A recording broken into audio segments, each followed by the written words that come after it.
Welcome to Nellai aroma. இன்றைக்கி நம்ம பார்க்க போகிற ரெசிபி என்ன அப்படின்னா ஸ்பைசி ப்ரான் ஃப்ரை. அது எப்படி செய்யலான்னு தான் பார்க்குறோம். இதுக்கு முன்னாடி சேனலில் ப்ரான் தொக்கு எல்லாம் அப்லோட் பண்ணியிருக்கேன், பாருங்கள். இப்போ இன்றைக்கி ஸ்பைசி ப்ரான் ஃப்ரை எப்படி செய்யலான்னு பார்க்கலாம். இது வந்து சாதத்தோடு சாப்பிட்றதுக்கு ரொம்ப டேஸ்ட்டாக இருக்கும். தயிர் சாதம், அப்புறமா சாம்பார் சாதம், அது மாதிரி சாப்பிட்றதுக்கு ரொம்ப நல்லாயிருக்கும். இது மாதிரி நீங்கள் ட்ரை பண்ணி பாருங்கள். இதுக்கு நான் வந்து ஒரு 300 கிராம் ப்ரான் எடுத்துருக்கேன். அப்புறமா ஒரு சின்ன பவுல் எடுத்துக்கோங்க. இதில் கார்ன்ஃப்ளவர், சோள மாவு 2 டீஸ்பூன், மைதா 1 டீஸ்பூன், வத்தல் தூள் 1/2 டீஸ்பூன், மஞ்சள் தூள், இஞ்சி பூண்டு விழுது 1 டீஸ்பூன்.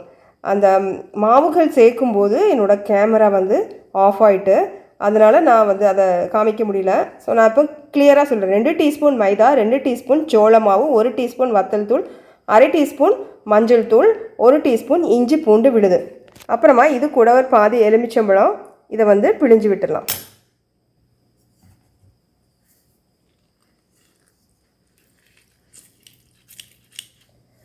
பிழிஞ்சு விட்டுட்டு கொஞ்சமாக உப்பு சேர்த்துடலாம்.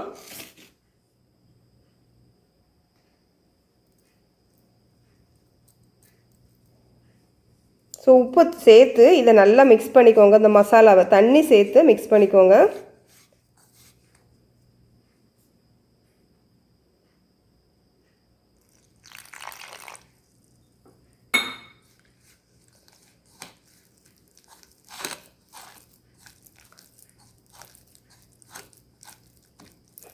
இப்போ எல்லாம் தண்ணி சேர்த்து மிக்ஸ் பண்ணதுக்கப்புறமா ப்ரான் எல்லாமே இதில் கோட் பண்ணிடலாம். இந்த மசாலாவில் எல்லா ப்ரானையுமே கோட் பண்ணிடலாம். இறால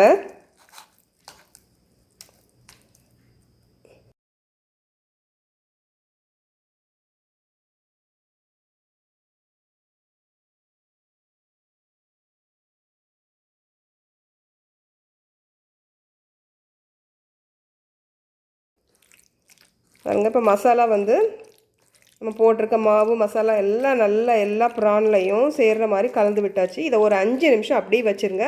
5 நிமிஷம் அப்படியே வச்சுட்டு நம்ம எண்ணெயில் பொரிச்சு எடுத்துடலாம். இருக்கட்டும் 5 நிமிஷம். இப்போ ஒரு 5 நிமிஷம் ஆகிட்டு ஒரு கடாயில் வந்து நான் எண்ணெய் விட்டுருக்கேன். இந்த ப்ரான்ஸ் எல்லாம் பொரிக்கிறதுக்காக எண்ணெய் நல்லா சூடாகட்டும். எண்ணெய் நல்லா சூடானதும் நம்ம இந்த ப்ரானை போட்டு பொரிச்சு எடுத்துடலாம். ப்ரான்ஸ் எல்லாத்தையும், இந்த இறால் எல்லாத்தையும் போட்டு பொரிச்சு எடுத்துடலாம்.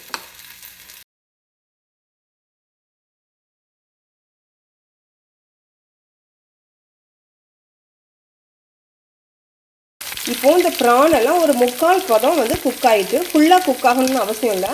ஏன்னா திரும்ப வந்து நம்ம இதை வந்து மசாலா சேர்த்து, அதாவது வெங்காயம் மசாலா எல்லாம் சேர்த்து வதக்க போகிறோம், ஃப்ரை பண்ண போகிறோம் இன்னொரு தடவை. அதனால் 3/4 பதம் இருந்தால் போதும். இப்போ இந்த ப்ரானை எடுத்துடலாம். இதே மாதிரி எல்லா ப்ரான்ஸையும் நம்ம ஒரு 3/4 பதம் வேக வச்சு, அதாவது பொரிச்சுனா எல்லா ப்ரானையும் ஒரு 3/4 பதம் பொரித்து எடுத்து வச்சாச்சு. அடுத்ததாக ஒரு கடாய் அடுப்பில் வச்சுக்கோங்க.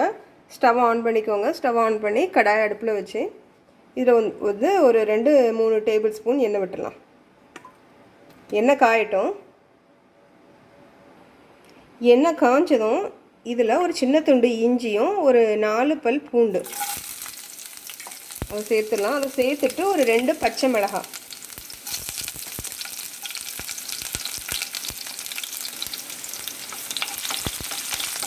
இப்போ இஞ்சி பச்சை மிளகாய் பூண்டு இதெல்லாம் அது வதங்கினதும் ஒரு பெரிய வெங்காயம் அதை சேர்த்துக்கோங்க.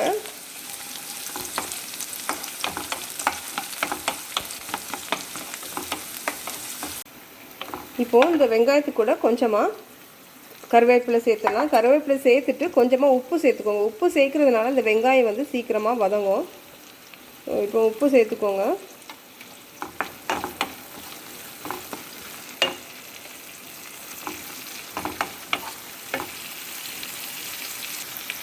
இப்போ இது கூட ஒரு 2 சின்ன சைஸ் தக்காளி, பெருசாக இருந்தால் ஒரு தக்காளி போதும், அப்படி இல்லைன்னா 2 சின்ன சைஸ் தக்காளி இதையும் சேர்த்து நல்லா அந்த வெங்காயத்தை கூட வதக்கிக்கோங்க.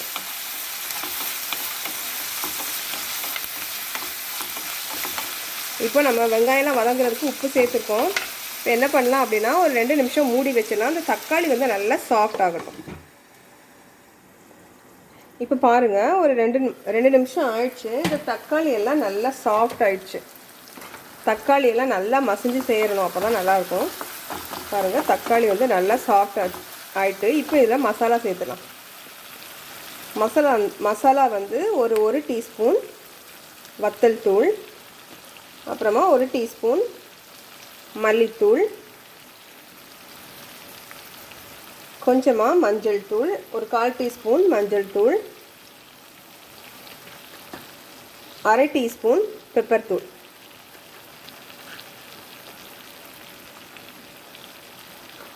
இதெல்லாம் சேர்த்து நல்லா கலந்து விட்டுடலாம். இது எல்லாம் சேர்த்து நல்லா கலந்து விட்டுக்கோங்க.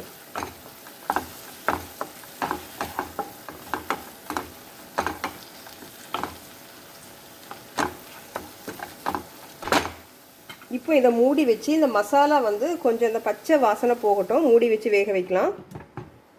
ஒரு 2 நிமிஷம் அப்படி மூடி வச்சு வேக வைப்போம். இப்போது ஒரு 2 நிமிஷத்துக்கு அப்புறமா பாருங்கள், இந்த மசாலா பச்சை வாசனை போய் நல்லா எண்ணெய் பிரிஞ்சிருக்கு. இப்போ கொஞ்சமாக மல்லி இலை இதை சேர்த்துருங்க. இந்த மல்லி இலையும் சேர்த்து நல்லா கலந்து விட்டுட்டு நம்ம வந்து 3/4 பதம் வேக வச்சு, அதாவது ஃப்ரை பண்ணி எடுத்த ப்ரான்ஸ் அதையும் சேர்த்துலாம். இதுக்கு உப்பு வந்து ஏற்கனவே நம்ம போட்டிருக்கோம், அந்த தக்காளி வெங்காயம் வதங்குறதுக்காக. அதனால் உப்பு சேர்க்க அவசியம் இல்லை. இந்த ப்ரான்லேயே நம்ம உப்பு போட்டிருக்கோம், அதனால் உப்பு வந்து போட வேண்டாம். இந்த ப்ரானை சேர்த்துலாம். ப்ரானை சேர்த்துட்டு நல்லா கலந்து விட்டுக்கோங்க. இது வந்து கிரேவியாக வேணும் அப்படின்னா நீங்கள் அதில் வந்து கொஞ்சமாக தண்ணி சேர்த்துக்கோங்க. ப்ரான் சேர்க்குறதுக்கு முன்னாடி இந்த மசாலா கூட கொஞ்சமாக தண்ணி, அப்படி இல்லைன்னா தேங்காய் பால் சேர்த்து அதை வந்து நல்லா வேக வச்சு, நல்லா அந்த பச்சை வாசனை போக வேக வச்சு எண்ணெய் பிரிஞ்சதுக்கு அப்புறமா ப்ரான் சேர்த்துக்கலாம். ட்ரையாக வேணும் அப்படின்னா இப்படி சேர்த்துக்கலாம். இப்போ வந்து நமக்கு சூப்பரான காரசாரமான ப்ரான் வந்து ரெடி ஆகிட்டு. இதுலேயுமே வத்தல் தூளுக்கு பதிலாக நீங்கள் காஷ்மீரி சில்லி பவுடர் போட்டிங்கன்னா அது நல்லா பார்க்க கலர்ஃபுல்லாக நல்லாயிருக்கும். ஆனால் காரம் வந்து கொஞ்சம் கம்மியாக இருக்கும். ஸோ அதுக்கு அட்ஜஸ்ட் பண்ணி நீங்கள் சேர்த்துக்கோங்க. இப்போ பாருங்கள், இது சூப்பரான ப்ரான் வந்து ரெடி ஆகிட்டு இருக்குது. கடைசியாக ஒரு 1/2 டீஸ்பூனுக்கும் கொஞ்சம் கம்மியாக கரம் மசாலா அதை சேர்த்துருங்க. சேர்த்து கலந்து விட்டுட்டு கொஞ்சமாக கசூரி மேத்தி அப்படிங்கிறது காஞ்ச வெந்தயக்கீரை நல்ல ஒரு ஃப்ளேவர் கொடுக்கும். அது சேர்க்கும்போது நல்லா கையால் கசக்கிட்டு சேர்த்துக்கோங்க. நல்ல ஒரு ஃப்ளேவர் கொடுக்கும். இது கொஞ்சமாக தான் சேர்க்கணும், அதிகமாக சேர்த்திங்க அப்படின்னா கசப்பு தன்மை வந்துடும். கசூரி மேத்தியை கையால் கசக்கிட்டு அதில் சேர்த்துக்கோங்க. சேர்த்து நல்லா கலந்து விட்டுக்கோங்க. அவ்வளோதான், நம்ம சூப்பரான காரசாரமான ப்ரான் ஃப்ரை ரெடி ஆயிடுச்சு. கண்டிப்பாக அந்த ரெசிபியை ட்ரை பண்ணி பாருங்கள். ட்ரை பண்ணி பார்த்துட்டு உங்கள் கமெண்ட்ஸ் பாக்ஸில் போடுங்க. தேங்க்யூ.